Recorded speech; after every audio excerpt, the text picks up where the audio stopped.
नमस्कार. Welcome back to the channel crack UPSC with Ashwini. आज आहे 7 सप्टेंबर 2022 बुधवार आणि आजच्या द हिंदू न्यूजपेपर ॲनालिसिसला आपण इथे सुरुवात करीत आहोत. तर कालचं जे 6 सप्टेंबरचं न्यूज ॲनालिसिस होतं ते आपल्या चॅनलवर अपलोड होऊ शकलं नाही. त्याच्यासाठी मी खूप सॉरी आहे. ॲक्च्युली माझी काल तब्येत बरी नव्हती आणि मी ते रेकॉर्डच करू शकले नाही. बट आय अश्युअर यू की रेग्युलरली व्हिडिओज अपलोड करण्याचा मी प्रयत्न करेन. त्यानंतर बघा, आजची 7 सप्टेंबरची पहिली न्यूज आपल्याकडे येते ती म्हणजे बांगलादेशच्या ज्या PM आहेत शेख हसीना यांनी भारताला व्हिजिट केली होती आणि त्यामध्ये अनेक जी ॲग्रीमेंट्स आहेत ते डिस्कस करण्यात आली होती. तर याच्यासोबतच आपल्याला आणखीन 2-3 आर्टिकल्स अभ्यासावयाचे आहेत इंडिया बांगलादेश रिलेटेड. तर त्याच्यापूर्वी आपलं जे EWSचं जे मॅटर आहे इकॉनॉमिकली विकर सेक्शन्सचं, तर याची जी व्हॅलिडिटी आहे ती रिकन्सिडर करण्यासाठी आपले जे करंट CJI आहेत UU ललित यांच्या अंडर एक 5 जज बेंच स्थापन करण्यात आलेला आहे की जो 10% EWSला देण्यात आलेलं जे रिझर्वेशन आहे ते योग्य आहे की नाही. पण त्यापूर्वी आजचं जे 7 सप्टेंबर आहे आजच्या दिवशीचं टुडेज स्पेशल आपण इथे जाणून घेऊयात. आज ब्राझील देशाचं इंडिपेंडन्स डे आहे, स्वातंत्र्य दिन आहे.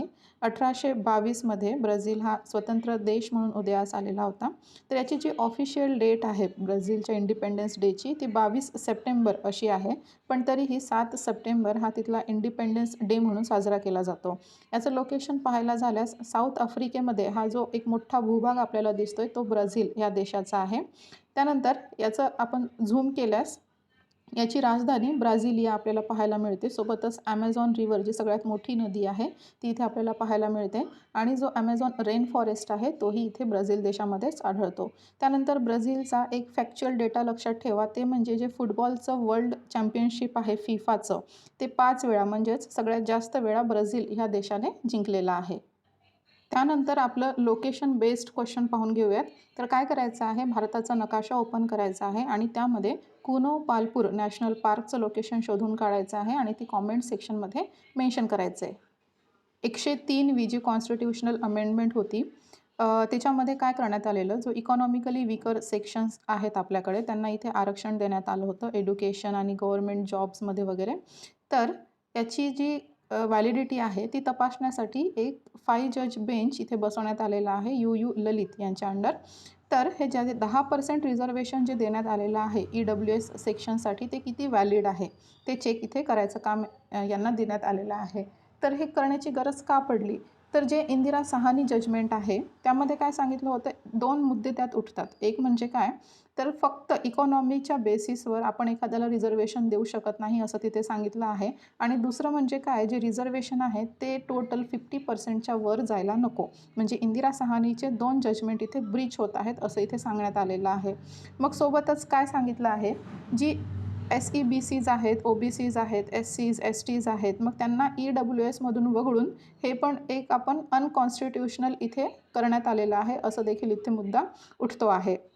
आणि आपण इथे जसं डिस्कस केलं, जे एक्झिस्टिंग रिझर्वेशन आहे ते ऑलरेडी 50% आहे. म्हणजे काय, SC ST OBCs यांचं रिझर्वेशन पूर्ण एकत्र केल्यास ते 50% होते आणि वरून एक्स्ट्रा 10% रिझर्वेशन हे EWSसाठी देण्यात आलेलं आहे. म्हणजे ते टोटल 60% इतकं होतं आहे. तर इतकं रिझर्वेशन देता येत नाही आणि त्याचं इथे खंडन झालेलं आहे त्या जजमेंटचं. त्यामुळे ही एक कमिटी इथे बसवण्यात आलेली आहे. तर ह्या कमिटीचा काय वर्डिक्ट येतो ते आपल्याला पुढे पाहायला मिळेल. त्यानंतर बघा, बांगलादेशच्या ज्या PM आहेत त्यांनी भारताला व्हिजिट केला आहे आणि 2 देशांमध्ये खूप साऱ्या ट्रीटीज झाल्या आहेत आणि जे काही प्रॉब्लेम्स होती जसं तिस्ता रिव्हर आणि कुशियारा रिव्हर, तर ह्या दोघांबद्दल आपण इथे जाणणार आहोतच. तर यांच्याबद्दल काही जे वादविवाद होते ते इथे रिझॉल्व करण्यात आले असं सांगण्यात येतं. तर बघा, भारत आणि बांगलादेशबद्दल बोलायचं झालं तर आपण एकूण 54 रिव्हर्स म्हणजे 54 रिव्हर्स आपण इथे शेअर करतो आणि जवळपास 4000 किलोमीटरची बॉर्डर आपण बांगलादेशशी शेअर करतो. त्यानंतर इथे काय साईन करण्यात आले, कुठले ॲग्रीमेंट साईन करण्यात आले, तर ती आहेत railway, science and technology, space cooperation, media आणि वॉटर शेअरिंगबद्दलचे काही ॲग्रीमेंट्स इथे साईन करण्यात आले. त्यासोबतच 28 वर्षे जुनं एक कॉन्फ्लिक्ट ते म्हणजेच कुशियारा रिव्हरवरचं, तर त्याच्यावरही ते तोडगा काढण्यात आलेला आहे असं सांगितलं जात आहे. तर हे कुशियारा रिव्हरचं लोकेशन सगळ्यात पहिले आपल्याला पाहायला पाहिजे.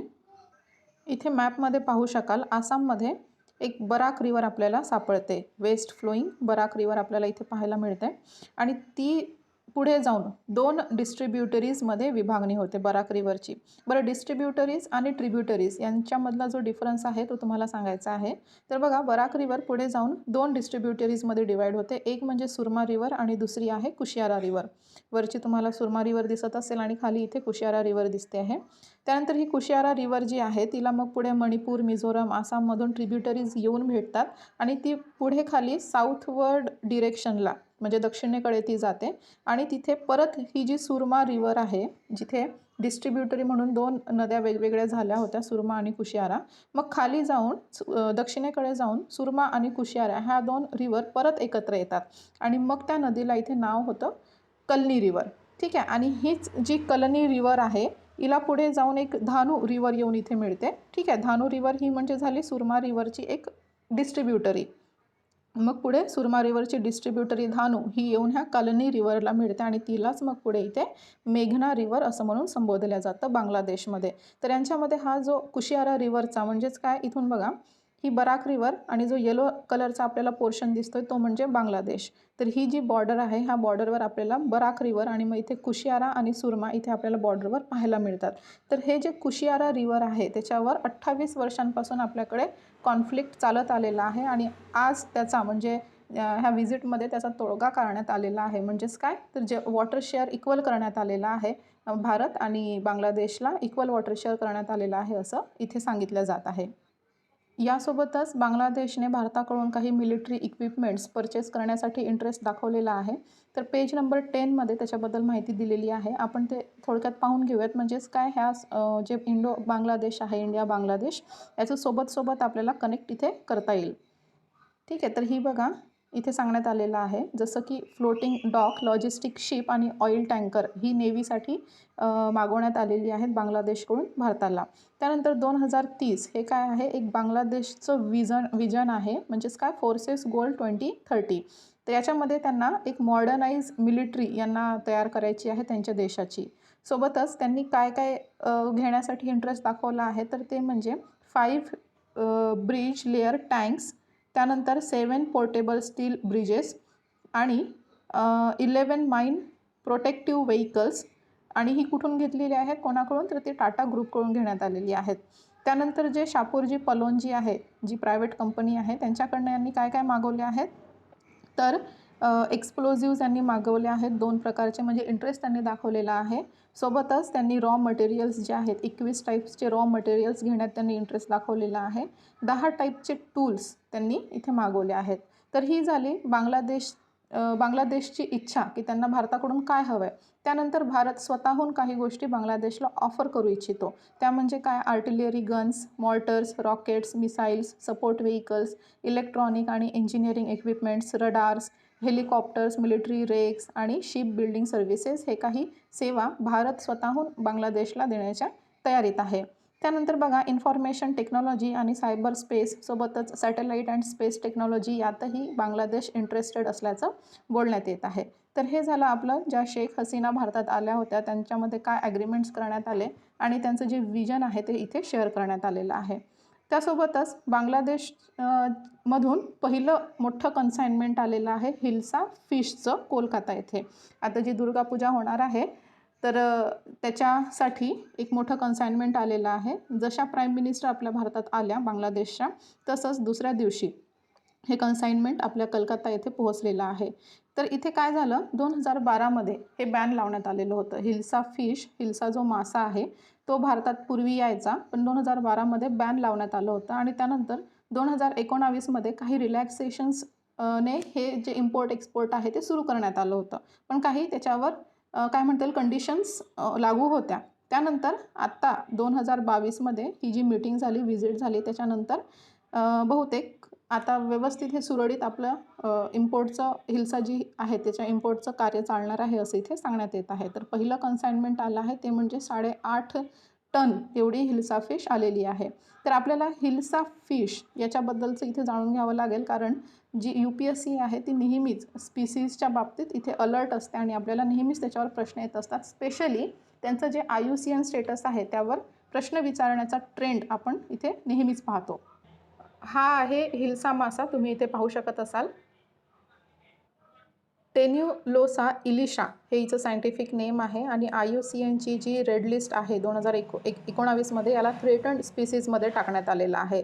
तर ही जी फिश आहे ती बहुतेक ओशन्समध्ये आपल्याला सापडते, खाऱ्या पाण्यात सापडते. पण जी रेनी सीझन असतं त्याच्यामध्ये ती ब्रॅकिश वॉटरमध्ये येते, म्हणजेच जी इश्चुरी असते ज्यामध्ये काय खाडी, ज्याला आपण खाडी म्हणतो, म्हणजेच गोड पाणी आणि खारं पाणी जिथे एकत्र येतं त्या इश्चुरीमध्ये आपल्याला ही पाहायला मिळते. त्यानंतर बोलायचं झाल्यास आपलं जे फिश सेक्टर आहे इंडियाचं त्याच्याबद्दल बोलायचं झाल्यास बघा, 10 जुलै हा दिवस प्रत्येक वर्षी नॅशनल फिश फार्मर्स डे म्हणून सेलिब्रेट केला जातो.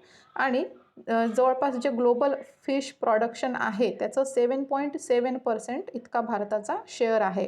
आणि ही जी आहे आपलं भारत जे आहे ते 3rd largest fish producing country आहे आणि 2nd largest aquaculture fish producer आहे. ठीक आहे, संपूर्ण जगाचा विचार करायला गेल्यास 3rd largest fish producing country आणि 2nd largest aquaculture fish producer in the world. तर जी ग्लोबल फिश बायोडायव्हर्सिटी आहे त्यामध्ये 10% फिशेसचं आपलं जे भारत आहे ते घर मानलं जातं. आणि इथे 17 मेगा बायोडायव्हर्सिटी रिच कंट्रीज जी आहेत, 17 मेगा बायोडायव्हर्सिटी रिच कंट्रीज, त्यांच्यामध्ये भारत याचाही समावेश होतो. 16 मिलियन फिशर्सला लिव्हलीहूड प्रोव्हाइड करण्याचं काम करतं आणि इनडिरेक्टली पाहायला गेलं तर याच्याही दुप्पट हा नंबर जातो जर तिची व्हॅल्यू चेन आणि इतर जे रिलेटेड काय म्हणता येईल सेक्टर्स असतात तिथे जर पाहायला झालं तर म्हणजे 30 मिलियनपेक्षाही जास्त लोकांना लिव्हलीहूड प्रोव्हाइड करण्याचं हे फिशरीज सेक्टर आपल्या भारतात काम करत असतं. तर बघा, याचा जो GDP शेअर आहे तो 0.40% इतका होता 1950-51मध्ये. त्यानंतर 2019-20मध्ये वाढून तो 1.07 इतका झालेला आहे. हे जे फिशरीज सेक्टर आहे त्याला सनराईज सेक्टर असं म्हटलं जातं. आणि रिजनल डिस्ट्रीब्युशन ऑफ फिश जर पाहायला झालं तर ऑलमोस्ट हाफ जे फिश प्रोडक्शन आहे ते आपल्याकडे साऊथ रिजनमध्ये होतं, जे सदर्न रिजन आहे भारताचं, म्हणजे आंध्र प्रदेश, वेस्ट इकडे काय म्हणता येईल आंध्र प्रदेश आणि खालचं जे केरळ तामिळनाडू वगैरे जे पोर्शन आहे ते साऊथ रिजनमध्ये आपल्याला अर्धं प्रोडक्शन आपल्याला तिकडेच पाहायला मिळेल. आणि त्याच्यानंतरचं दुसऱ्या क्रमांकाचं प्रोडक्शन हे आपल्याला ईस्ट रिजनमध्ये पाहायला मिळेल. तर बघा, जी गोड्या पाण्यातली इनलँड फिशरी जी आहे ती आंध्र प्रदेशमध्ये सगळ्यात जास्त आहे, 27.4%. त्यानंतर वेस्ट बेंगॉलचा क्रमांक लागतो 13.8%.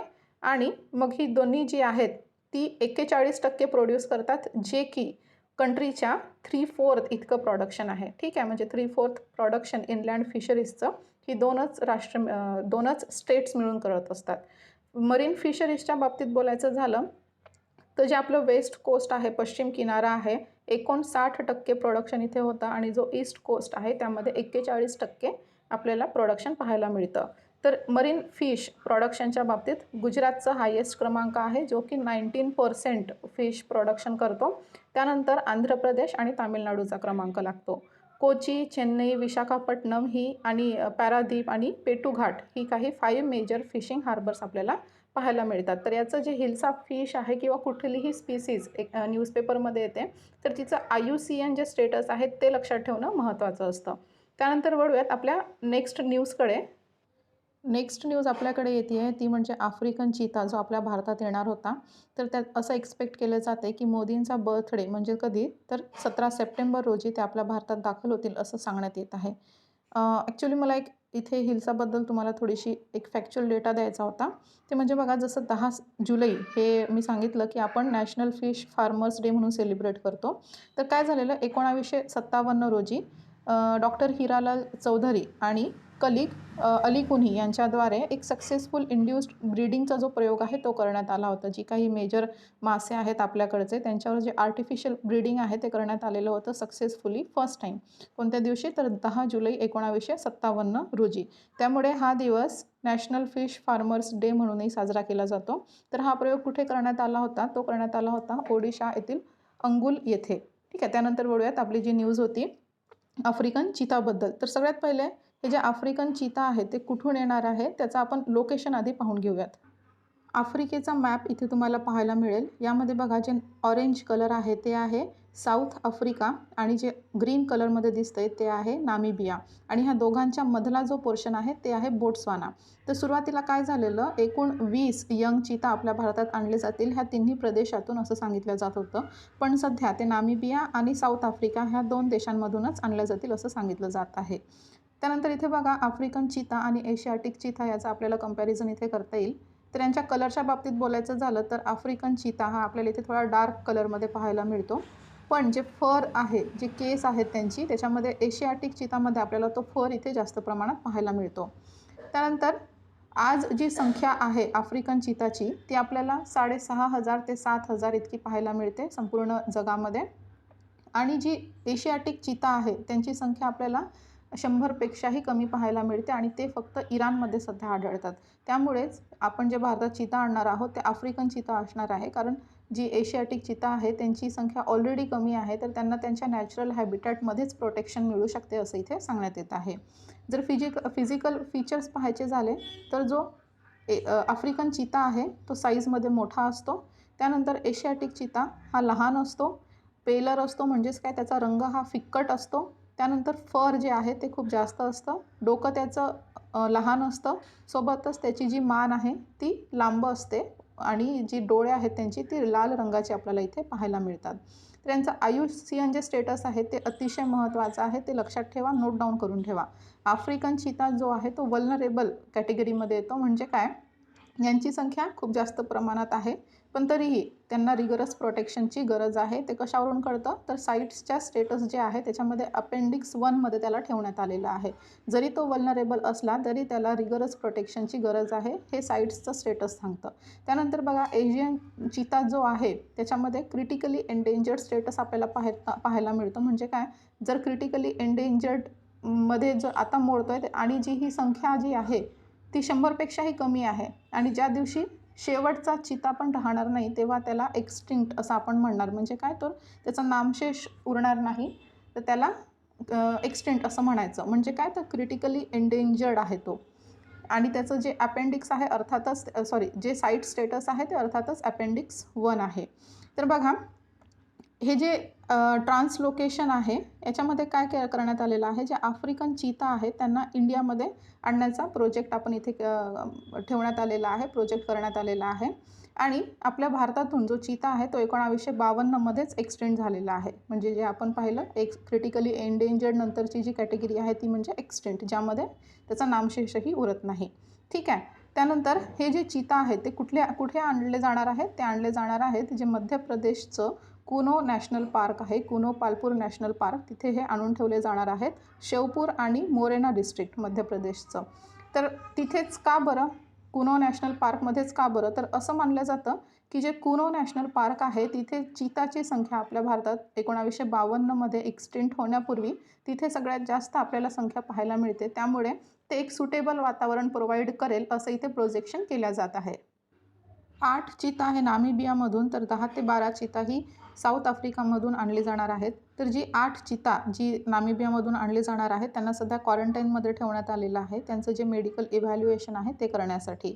तर ही चिता लवकरच आपल्या भारतात दाखल होतील. एक खूप दिवसांपासनं पेंडिंग पडलेली ही केस आहे ती शेवटी आता सॉल्व्ह होणार आहे. कुठल्या दिवशी, तर प्राईम मिनिस्टर यांच्या बर्थडेच्या दिवशी, म्हणजेच 17 सप्टेंबर रोजी. तर यांचं जे IUCN स्टेटस आहे ते नक्की लक्षात ठेवा, ते अतिशय महत्त्वाचं आहे. त्यानंतर आपली नेक्स्ट न्यूज पाहूयात. आज आपल्याकडे न्यूजही कमी आहेत आणि आपलं जे एडिटोरियल आहे ते सुद्धा आपल्याकडे आज कमी आहे. तर बघा जे SYL म्हणजेच काय, तर सतलज यमुना लिंक, सतलज यमुना लिंक म्हणजे SYL. तर ही केस काय आहे, ही पण एक खूप जुनी केस आहे. तर हिचं बॅकग्राऊंड आधी आपण पाहून घेऊयात आणि नंतर आता काय निर्णय घेण्यात आलेला इथे मॅपमध्ये आपल्याला पाहता येईल. हे बघा, जे पंजाबमधून जी सतलज रिव्हर वाहते उत्तरेकडे आणि जी उत्तर प्रदेशमधून यमुना रिव्हर वाहते. ठीक आहे, यमुना आणि सतलज. तर ह्या दोन्ही नद्यांना जोडणारा एक कॅनल इथे बांधण्याचा प्रस्ताव ठेवण्यात आलेला होता, ज्याला आपण SYL म्हणजेच काय करता येईल, एखादा एरिया जो वॉटर डेफिसिट असतो, ज्याच्याकडे पाण्याची कमतरता असते, तेव्हा अशी प्रोजेक्ट्स केली जातात. म्हणजेच काय, जर 2 नद्या जात असतील तर त्यांना मधून जोडून घ्यायचं, एक कॅनल तयार करायचा, जेणेकरून जो वॉटर डेफिसिट एरिया आहे तिथे आपल्याला पाणी पोहोचवता येईल. तर त्याच्यामुळे काय झालं, हा मॅटर ॲक्च्युली स्टार्ट होतो 1966मध्ये, जेव्हा जे हरियाणा आहे ते स्वतंत्र राष्ट्र म्हणून उदयास येतं आणि जे डिव्हिजन आहे पंजाब हरियाणाचा ते 1966मध्ये इथे करण्यात आलेला आहे. आणि इथे पंजाब काय म्हणतो, जो वॉटर शेअर आहे तो आम्ही हरियाणाला देऊ. मग 1977मध्ये काय करण्यात आलं, हा जो 214 किलोमीटर सतलज यमुना लिंक आहे तो बांधण्याची इथे सुरुवात करण्यात आली. तर हा 122 किलोमीटरचा जो कॅनल आहे तो पंजाबच्या बॉर्डरपर्यंत येणार आणि जो 92 किलोमीटरचा जो आहे तो हरियाणाकडे येणार. तर इथे आपल्याला पाहायला मिळेल ही जी डॉटेड लाईन आहे, ठीक आहे, जी उत्तर दक्षिण आपल्याला दिसते आहे, ही डॉटेड बॉर्डर लाईन आहे, ती पंजाबच्या एरियामधली आहे आणि जी एक स्ट्रेट लाईन आपल्याला दिसते आहे ती हरियाणाच्या बॉर्डरपर्यंत आहे. तर हरियाणाने आपलं जे 92 किलोमीटरचं जे कॅनल आहे ते परिपूर्ण बांधून रेडी केलेलं आहे. पण पंजाबने अजून ते कार्य कंप्लीट केलेलं नाही. पंजाबकडे अजूनही ती केस पेंडिंग ठेवलेली आहे आणि हेही 20 वर्ष जुनं आहे, जे अजूनही याच्यामध्ये कॉन्फ्लिक्ट्स आपल्याला पाहायला मिळतात. तर बघा, हे 214 किलोमीटरचं जे सतलज यमुना लिंक आहे, ज्याच्यामध्ये 122 किलोमीटर हे पंजाबकडे आहे आणि 92 किलोमीटर हे आपल्याला हरियाणाकडे पाहायला मिळतं. तर 1900 आणि हा जो कॅनल आहे तो 2 वर्षात कंप्लीट करायचा होता. तर बघा, 1980मध्ये काय होतं, हरियाणा जो आहे त्याने आपल्या हिश्श्याचं जे कॅनल आहे ते इथे कंप्लीट केलेलं आहे आणि पंजाबने जी डेडलाईन रिपीटेडली दिली गेली ती नेहमीच त्याने स्किप केलेली आहे. त्यानंतर 2014मध्ये काय होतं, 2004मध्ये काय होतं, जे सुप्रीम कोर्ट आहे ते पंजाबला हे कॅनल कंप्लीट करण्याची ऑर्डर्स देतो. तर मग पंजाब काय करतो, हे जे ऑर्डर आहे सुप्रीम कोर्टाचं आलेलं आहे त्याला फेटाळून लावतो आणि तो स्वतःचा एक टर्मिनेटिंग ॲक्ट आणतो. म्हणजेच काय, तर त्याने जे सुरुवातीला म्हटलेलं असतं की आम्ही हरियाणासोबत पाणी शेअर करू, तर ते जे आहे त्याला टर्मिनेट करतोय आम्ही, म्हणजे त्याला बाद करतोय असा ॲक्ट त्यांनी आणला होता. मग त्यानंतर 2016मध्ये काय झालं, जे टर्मिनेशन ॲक्ट पंजाबने आणलं होतं त्याला इनव्हॅलिड असं घोषित केलं सुप्रीम कोर्टाने आणि मग 2020मध्ये काही निगोसिएशन्स करून पंजाबने ट्रिब्युनलचा प्रस्ताव ठेवला आणि एक फ्रेश टाईम बाउंड असेसमेंट करण्याचं त्यांनी इथे प्रस्ताव ठेवलेला आहे. त्यानंतर आजची न्यूज आपल्याकडे येते आहे, ती म्हणजे पंजाब आता हा जे त्याने शब्द दिला होता 1966मध्ये की तो हरियाणाला वॉटर सप्लाय करेल, तो शब्द तो पाळणार असं इथे पंजाबचं म्हणणं आहे. आणि इथे बघा, एक लाईन कोर्टाने सांगितलेली, एक खूप चांगली लाईन जी तुम्ही एक्झाममध्ये वापरू शकता, मेन्समध्ये लिहू शकता. काय म्हटलेलं आहे, water is a natural resource and living beings must learn to share it whether it be individuals, states or countries. तर ही एक चांगली लाईन सुप्रीम कोर्टाने इथे म्हटलेली आहे. बरं, हा झाला मुद्दा. आपण पाहिलं बॅकग्राऊंड काय आहे ते पाहिलं, SYL काय आहे तेही आपण पाहिलं. पण इथे पंजाब नकार का देतोय, हरियाणाला पाणी प्रोव्हाइड करण्यासाठी नकार का देतोय, तर इथे काही कारणं मी मेन्शन केलेली आहेत. तर सगळ्यात पहिलं बघा, जे ओव्हर एक्सप्लॉयटेशन झालेलं आहे पाण्याचं वीट आणि पॅडीमुळे, ठीक आहे, तिथे उत्पादन कशाचं जास्त होतं, गहू आणि तांदूळ, तिथे खूप जास्त उत्पादन होतं आणि त्याच्यामुळे ओव्हर एक्सप्लॉयटेशन झालेलं आहे पाण्याचं, त्याच्यामुळे वॉटर क्रिसिस पंजाबला फेस करावं लागेल असं इथे सांगितलं जाते. दुसरं म्हणजे काय, 79% जे ओव्हर एक्सप्लॉयटेशन झालेलं आहे त्याचा जो आकडा आहे तो 79% इतका सांगण्यात येतो. आणि त्यानंतर हा जो त्यांनी केलेला आहे ओव्हर एक्सप्लॉयटेशन वॉटरचा, त्याने स्वतःसाठी नाही केलेला आहे, तर त्यांनी काय केलेलं आहे, संपूर्ण भारताला ते जे काही ग्रेन तिथे प्रोड्यूस होत आहे ते त्याने प्रोव्हाइड करण्याचं काम केलेलं आहे. सोबतच एक्सपोर्टमध्ये पण त्याचा खूप मोठा वाटा राहिलेला आहे. पंजाबची ही काही कन्सर्न्स आहेत जी त्याला फ्युचरमध्ये वॉटर क्रिसिस फेस करायला भाग पाडतील असं इथे पंजाबचं म्हणणं आहे आणि त्यामुळे हरियाणाला पाणी देण्यास इथे पंजाब नकार करत होता. पण हा मुद्दा आता सॉल्व झालेला आहे आणि पंजाब इथे तयार झालेला आहे त्याने दिलेला शब्द पाळण्यासाठी. त्यानंतर आपली इथे नेक्स्ट न्यूज पाहून घेऊयात. फिस्कल इयर 2023साठी जे मूडीजचं फोरकास्ट आहे, ग्रोथ, भारताची इकॉनॉमिक ग्रोथ किती असणार आहे ते सांगितलेलं आहे 7.6% आणि यांनी इथे BAA3 रेटिंग भारताला दिलेली आहे आणि कित्येक वर्षांपासून आपण BAA3 ह्याच रेटिंगवर आहोत. तर ही रेटिंग काय आहे एवढं आपल्याला जाणून घ्यायची गरज नाही, पण तरीही मी तुम्हाला एक चार्ट दाखवते. BAA3 अनुसार आपण लोअर मीडियम ग्रेड ह्या कॅटेगरीमध्ये येत असतो. यामध्ये मूडीज, S&P आणि फिश यांची जी रेटिंग आहेत ती इथे दर्शवण्यात आलेली आहे. तर लोअर मीडियम ग्रेडमध्ये आपण येतो. जसं जसं A कॅटेगरीकडे आपण जाऊ तसं ते हाय ग्रेडकडे आपण वळत जातो आणि त्याच्यामुळे काय, तर फॉरेन इन्व्हेस्टमेंट्स येण्यात आपल्याला मदत होते आणि आपल्या देशाची जी प्रतिमा आहे ती इथे उंचावली जाते. तर BAA3 ही रेटिंग मूडीजने दिलेली आहे. 7.6% इकॉनॉमिक ग्रोथ इथे वर्तवण्यात आलेली आहे फिस्कल इयर 2023साठी. मध्यंतरी जूनमध्ये आपण सगळ्यात जास्त ऑइल परचेस केलं ते रशियाकडून. कारण रशिया युक्रेनचं वॉर सुरू होतं, रशियावर खूप सारे सँक्शन्स लावण्यात आले होते वेस्टर्न कंट्रीजकडनं, त्यामुळे रशियाने खूप स्वस्तामध्ये तेल विकलेलं आहे आणि ते तेल आपण घेतलं होतं जूनमध्ये. हा जो आकडा आहे तो आपला हायेस्ट राहिला होता, पण त्यानंतर जुलैपासून हा आकडा जो आहे तो घटायला सुरुवात झालेली आहे आणि इथे सांगितलं जात आहे की आपलं जे फ्युचर ऑइल सप्लाय राहणार आहे ते मोस्टली गल्फ कंट्रीजकडूनच राहणार आहे. म्हणजे सुरुवातीपासून आपण गल्फ कंट्रीजकडनंच घेतो आणि त्याच्यानंतरही तो तिकडनंच राहणार आहे असं इथे सांगितलं जातं. तर सगळ्यात पहिल्या क्रमांकावरून आपल्याकडे जे इम्पोर्ट होतं ऑइल ते होतं इराण या देशाकडून, तर दुसऱ्या क्रमांकावरचं आहे मॉस्को. तर मेनली आपण गल्फ कंट्रीजवर डिपेंडंट असतो ऑइलसाठी. त्यानंतर आपल्याकडे क्रूड ऑइलचे 2 प्रकार निघून येतात. ते 2 प्रकार कुठले आणि त्याला आपण कसं कॅटेगराईज करतो हे सांगण्याचा मी इथे प्रयत्न करते आहे. बघा, एक असतं WTI म्हणजेच वेस्ट टेक्सास इंटरमिडिएट आणि दुसरं आहे ब्रेंट क्रूड ऑइल. ठीक आहे, म्हणजे ही दोन्ही जी प्रकार आहेत ती क्रूड ऑइलची आहे. तर जी WTI आहे यामध्ये आपल्याला नावातच कळतं टेक्सास. टेक्सास म्हणजेच काय तर US. तर हा तेल आपल्याला कुठून येणार, USची जी ऑइल फील्ड्स आहेत तिकडनं हा तेल येत असतो. लुईशियाना आणि नॉर्थ डकोटा टेक्सास ह्या 3 प्रांतांमधून मेनली हा ऑइल आणला जातो आणि हा जो ऑइल आहे तो एक हाय क्वालिटी क्रूड ऑइल मानला जातो, एक्सलंट फॉर रिफायनिंग. आणि याचं जे पेट्रोलचं जे प्रमाण आहे ते मॅक्झिमाइज करण्यात, म्हणजे याच्यामधनं आपल्याला मॅक्सिमम पेट्रोल आपल्याला मिळवता येतं. कुठला तर वेस्ट टेक्सास इंटरमिडिएट करून, कारण हा हाय क्वालिटी क्रूड ऑइल मानला जातो.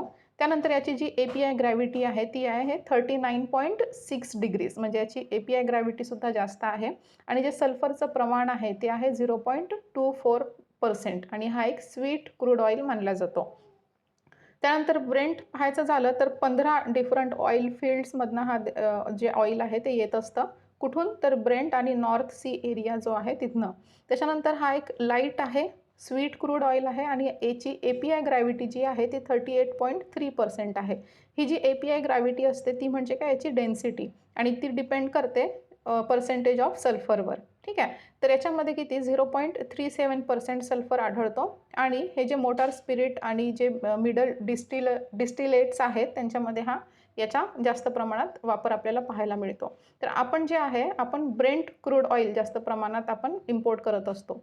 तर त्याचा मागचं जे आहे कारण ते असं की बघा, पहिले तर जे WTI आहे ते आपल्याला महागात पडतं आणि जे ब्रेंट आहे ते आपल्याला स्वस्तात पडतं. WTI जरी त्याच्या क्वालिटीमध्ये खूप चांगला असला, खूप एफिशियंट असला इन कंपॅरिझन टू ब्रेंट, तरीही आपण ब्रेंटच आयात करतो. तर त्याची जी आहे त्याच्या मागचं कारण ते म्हणजे ट्रान्सपोर्टेशन कॉस्ट. जे WTI आहे ते काय इनलँड काय म्हणता येईल वॉटर रिफायनरीजमधनं येतं. म्हणजे काय तर ते समुद्रातून येत नाही, ते जमिनीतून काढलेलं तेल आहे. त्याच्यामुळे काय होतं, जे ट्रान्सपोर्टेशनचा एक्स्ट्रा खर्च आहे सीपोर्टपर्यंतचा, तो एक्स्ट्रा आपल्याला इथे पे करावा लागतो. तर ब्रेंटमध्ये काय असतं, हा सरळ समुद्रातून निघतो आणि सरळ समुद्रवाटे वॉटरवेजच्या थ्रू आपल्या देशामध्ये हा पोहोचतो. तर वॉटरवेज जी असतात ती नेहमी एफिशियंट असतात. त्यानंतर बघा 2008 आणि 2011मध्ये विचारलेले प्रश्न बघा. 2008चं जे PYQ आहे त्याचं उत्तर तर तुम्हालाच द्यायचं आहे, कारण उत्तर अगदी सोपं आहे. 1 बॅरलचं जे ऑइल आहे त्याच्यामध्ये ॲप्रॉक्सिमेटली किती लिटर तेल असतं असं विचारलेलं आहे. 131 लिटर, 159 लिटर, 257 लिटर की 321 लिटर. तर याचं उत्तर तर तुम्हालाच द्यायचं आहे. ठीक आहे, त्यानंतर बघा 2011चं जे प्रश्न आहे ते म्हणजेच जे ब्रेंट क्रूड ऑइल आहे फ्रिक्वेंटली जे न्यूजमध्ये असतं ते काय आहे, तर it is a major classification of crude oil, it is sourced from North Sea, it does not contain sulphur. तिसरं वाक्य तर इथे असंच चूक होते, कारण याच्यामध्ये सरळ सरळ यांनी सल्फरचं जे कंटेंट आहे ते नाकारलेलं आहे. तर बघा, सल्फर दोन्हीमध्ये आहे, 0.24% WTIमध्ये आहे, 0.37% सल्फर हे ब्रेंटमध्ये आहे. त्याच्यामुळे तिसरं वाक्य इथे पहिलेच चुकीचं होते. त्यानंतर आपल्याकडे जी उरली ती म्हणजे एक मेजर क्लासिफिकेशन आहे क्रूड ऑइलचं, तर राईट आहे आन्सर. त्यानंतर बघा नॉर्थ सीमधनं येतं, तर हेही उत्तर करेक्ट आहे त्याच्यामुळे याचं जे उत्तर आहे ते येणार आहे ऑप्शन B 1 and 2 ओनली. जे क्रूड ऑइल असतं त्याची प्राइसेस आपल्या म्हणजे किंवा एखाद्या देशाच्या इकॉनॉमीला कशी अफेक्ट करतात, तर बघा त्याच्यामुळे काय होतं, higher inflation, depreciation of Indian rupee आणि बेटर रेव्हेन्यू, हे तिन्ही गोष्टी आपल्याला इथे पाहायला मिळतात. तर याच्यामुळे महागाई वाढू शकते, इन्फ्लेशन हाय होऊ शकतो. त्यानंतर इंडियन रुपीचं डेप्रिसिएशन होऊ शकतं आणि तिसरं म्हणजे काय, सरकारला याच्यापासून एक खूप चांगला रेव्हेन्यूसुद्धा मिळत असतो. तर 2 इथे निगेटिव्ह पॉईंट्स आहेत, एक पॉझिटिव्ह पॉईंट्स आहेत, ते तिन्ही लिहिणं महत्त्वाचं आहे.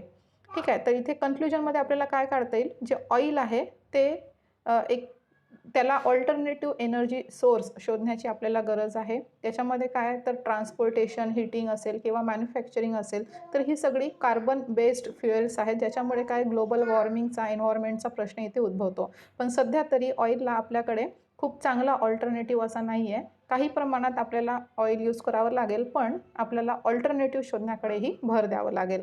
तर आय होप क्रूड ऑइलबद्दल मी एक 360 डिग्री तुम्हाला इन्फॉर्मेशन प्रोव्हाइड करून दिलेली आहे. त्यानंतर वळूयात आपल्या आजच्या एडिटोरियल डिस्कशनकडे. तर बघा, आज काही खूप चांगली एडिटोरियल्स नाही आहेत. म्हणजेच काय, तर आपल्या परीक्षेच्या दृष्टीने एवढी महत्त्वाची एडिटोरियल्स आपल्याला इथे सापडणार नाही. ठीक आहे. एक्सप्लेनरवर सुद्धा काही महत्त्वाचं आपल्याला इथे सापडत नाही आहे. पण आपल्याकडे एक छोटासा इथे एक डेटा आहे. तो इथे काय म्हणतोय की बघा, 75 वर्ष पूर्ण झाली आपल्या देशाला इंडिपेंडन्स मिळून, जे 75वा आपण इंडिपेंडन्स डे साजरा केलो. तर यामध्ये काय म्हणतात की जी स्त्रियांची स्थिती आहे ती अजूनही तशीच आहे. आपण खूप फ्लॅग होस्टिंग केलं, आपण खूप जयघोष केला, पण जर स्त्रियांची स्थिती पाहायला गेली तर त्यांच्यावरचं बर्डन अजूनही तसंच आहे. तर ही लेख लिहिले आहेत, 2 लेखक आहेत. ह्या लेखाचे कादंबरी शाह आणि श्रेयस नारला. तर यांनी इथे काय सांगितलेलं आहे, पहिले आपण यांच्याबद्दल पाहून घेऊयात. कादंबरी शाह आणि श्रेयस नारला हे काय आहेत, रिसर्च असोसिएट्स आहेत, Indian political economy program at the Mercatus Center, George Mason युनिव्हर्सिटीमध्ये. त्यांनी इथे काय सांगितलेलं आहे, एक नाव त्यांनी इथे काल्पनिक नाव घेतलेलं आहे. एका काल्पनिक स्त्रीची गोष्ट इथे त्यांनी सांगितलेली आहे. तिचं नाव यांनी इथे मालती असं सांगितलेलं आहे आणि ती काय काय प्रॉब्लेम फेस करते आहे, तिची दिनचर्या त्यांनी इथे सांगण्याचा प्रयत्न केला आहे आणि त्याच्यासोबतच त्यांनी देशाची आजची स्थिती काय आहे त्याला कनेक्ट करण्याचा इथे त्यांनी प्रयत्न केलेला आहे. तर इथे लेखकांचं काय म्हणणं आहे की मालती जी आहे ती रोज सकाळी उठते, मग तिचे प्रॉब्लेम्स इथनं सुरू होतात. कुठला, तर तिचा 1 तास जातो सकाळी, 1 तास जातो संध्याकाळी. कशात, पाणी भरण्यासाठी. म्हणजेच काय, तर यांनी इथे सरळ सरळ सांगितलेलं आहे आपल्या देशाची जी वॉटर सप्लाय आहे ती किती कमकुवत आहे हे इथे त्यांनी सांगण्याचा प्रयत्न केलेला आहे. तर नॅशनल फॅमिली हेल्थ सर्वे याच्यानुसार आजही आपल्याला 75% जास्त स्त्रियांमध्ये हा प्रॉब्लेम पाहायला मिळतो. त्यांना इथे इतका वेळ वेस्ट करावा लागतो. घराचं जे आहे ते पाहण्यापासून ते पाणी भरणे, कुकिंग करणे, फ्युएल कलेक्ट करणे, ह्या सगळ्या गोष्टी त्यांना इथे कराव्या लागतात. मालती जेव्हा लहान होती तेव्हा ती आपल्या आईसोबत पाणी भरायला जायची आणि तासनतास रांगेत उभे राहिल्यानंतर त्यांना पाणी मिळायचं, पण ते कुठलं अगदी वर्स्ट क्वालिटीचं पाणी त्यांना मिळायचं आणि आजही काही वेगळी स्थिती नाही असं ते इथे सांगतात. त्यानंतर जे फ्युएल आहे म्हणजेच लाकूड गोळा करण्यासाठी आपल्या आईसोबत जायची जेव्हा ती लहान होती, कारण तेव्हा ही मॉडर्न आपल्याकडे जी सिलेंडर्स वगैरे आहेत, गॅस आहे, तसं काही नव्हतं. तर ती आईसोबत लाकूड गोळा करायला जायची. मग आता काय झालं, ती आत्ता काय करते, तिला सिलेंडर मिळालेला आहे. आता ती मोठी झाली आहे, तिला सिलेंडर मिळालेला आहे गॅस सिलेंडर. आणि ते कुठून मिळालेलं आहे, तर प्रधानमंत्री उज्ज्वला योजना ह्या अंतर्गत तिला सिलेंडर मिळालेला आहे. तिने वापर केला आणि त्यानंतर त्यांची जी प्राइसेस आहेत सिलेंडरची ती इतकी वाढली की ती रिफिल करू शकली नाही आणि मग परत तीच सायकल सुरू झाली. म्हणजेच काय, तर तिला परत लाकूड गोळा करण्यासाठी, तिला फ्युएल कलेक्ट करण्यासाठी कितीतरी तास इथे घालवावे लागतात. त्यानंतर बघा, त्यांच्याकडे रेफ्रिजरेटर नाही. त्याच्यामुळे काय, दिवसातून 2 ते 3 राऊंड होत असतात फ्रेश व्हेजिटेबल आणण्यासाठी, ज्यामध्ये 1 तास इथे जात असतो. आणि सोबतच मग एवढी सगळी कामं केल्यानंतरही घरच्यांची काळजी घेतल्याच्या नंतर मग थोडासा वेळ तिच्याकडे जो उरतो त्याच्यामध्ये ती विचार करते की काहीतरी अर्निंग आपल्याकडून व्हायला पाहिजे. मग त्यासाठी ती एक सिविंग मशीन घेते, एक जी स्टिचिंग मशीन आहे, सिलाई मशीन ज्याला आपण म्हणतो, ती घेते. ठीक आहे. तर मग काय होतं, ह्याच्यामुळे जी स्त्री आरोग्य आहे त्याच्याकडे इथे दुर्लक्ष होत आहे. तर वेगवेगळ्या डिसऑर्डर्सला त्या बळी पडत आहेत महिला. तर कुठले डिसऑर्डर्स, जसं की मेंटल स्ट्रेस झालं किंवा फिजिकल विकनेसेस झाले, अशा काही अनवॉन्टेड गोष्टींना त्यांना फेस करावं लागत आहे. एज्युकेशनच्या बाबतीत बोलायचं झालं तर बॉईजला जास्त प्रमाणात एज्युकेशन मिळत आहे इन कंपॅरिझन टू गर्ल्स. आणि मग यांचं शेवटचं वाक्य इथे असं आहे की जे शासन आहे त्यांनी इथे पाऊल उचलण्याची अत्यंत गरज आहे. कारण आपण 75 इयर्स ऑफ इंडिपेंडन्स जेव्हा साजरे करतो, तेव्हा आपली जी काही 75 वर्षात जी काही वस्तू बदलल्या नाहीत, त्यांना बदलवण्याची गरज आहे, इथे लेखकांचं म्हणणं आहे. तर हे जे वॉटर सप्लायबद्दल आपण बोललो होतो, तर गुजरात सरकारचं ते इथे उदाहरण देतात. त्यांनी जी इंडोअर वॉटर सप्लाय सिस्टीम सुरू केली आहे, त्यांना इथे ते ॲप्रिशिएट करतात. त्यानंतर बघा, जो फिमेल लेबर पार्टिसिपेशन आहे, तोही कमी झाल्याचे इथे सांगतात. जो 35% होता, तो आता 17% इतका झालेला आहे. तर याचं कारण देताना ते सांगतात, जसं भारत जे आहे ते स्लगिश ग्रोथ असणारी एक कंट्री आहे, जिथे स्लगिश एम्प्लॉयमेंट अपॉर्च्युनिटीज आपल्याला पाहायला मिळतात. म्हणजेच काय, तर इथे खूप कमी हळू अशी आपली ग्रोथ आहे, त्याच्यामुळे एम्प्लॉयमेंटच्या अपॉर्च्युनिटीज इथे मिळत नाही. स्वातंत्र्याला 75 वर्ष पूर्ण झाली, आपल्याला दुसरी महिला राष्ट्रपतीही मिळाली, तरी ही ज्या स्त्रिया आहेत ते कितीतरी प्रॉब्लेम्सने आजही सफर करतच आहेत, अशी ही यांची फायनल लाईन इथे देण्यात आलेली आहे. तर आज आपलं जे डिस्कशन आहे इथे थांबवूयात आणि उद्या परत भेटूयात नवीन डिस्कशनसह, काही नवीन चेंजेस सह. तोपर्यंत thank you so much. Bye bye.